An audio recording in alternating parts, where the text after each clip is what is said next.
Thank you, sir. Let's take a look at the latest major hurricane, right on top of the western tip of Cuba. You can see the well-defined eye right there, center of circulation. So we haven't had any reports yet, but that is a devastating hurricane for that part of Cuba with the high winds, the storm surge. Then it moves into the Gulf of Mexico with those very warm waters. Winds right now at 125 miles per hour sustained. They're getting winds gusting up to 155 miles per hour, moving north at about 12 miles per hour, and is headed right into the Gulf of Mexico. Becomes a Category 4 hurricane early tomorrow morning, and then takes that turn. That's the Tampa Bay area right there, and the center of circulation probably somewhere around the city of Tampa, St. Pete, somewhere in there.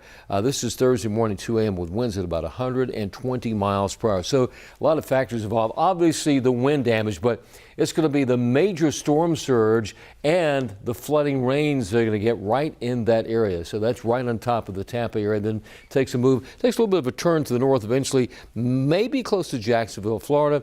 This takes us to Friday morning at 2 a.m. Then at some point it starts to make a turn more up towards the Carolinas and even in the Charlotte area. So the center may be towards Charlotte, but notice the cone of uncertainty takes it farther back to the west, maybe as far as Knoxville, Chattanooga, Tennessee, that northwestern part of Georgia.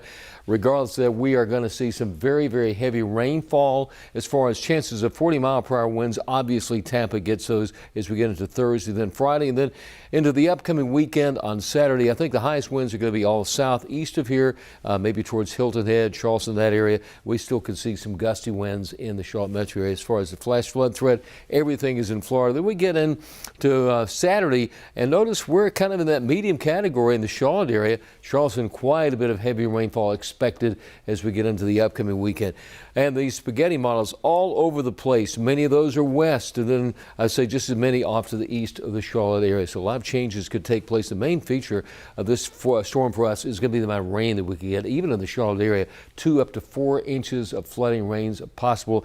Gusty winds, definitely so. I think we're really very much in the low end category as far as tornadoes, but flooding would be the major issue as we get into the weekend. Kind of a chilly start of the morning. It's 41 at Boone, 53 at Hickory. We're 55 here in the Queen City. We're in Lancaster and South Carolina. Cheraw, they are in the low to mid 50s there. For today, it's going to be a beautiful day, cooler than the average of 80. We're going to be in the mid 70s out there with abundant sunshine across the area. Check that 7-day forecast tomorrow. More of the same, even cooler. Look at Thursday, high 69. Friday, the day that we start to see a lot of the heavy rain, our high is only 65. These low temperatures are going to limit potential for that severe weather threat. Heavy rain on and off all day on Saturday right through Sunday. Even a chance of a few showers on Mondays we start next week.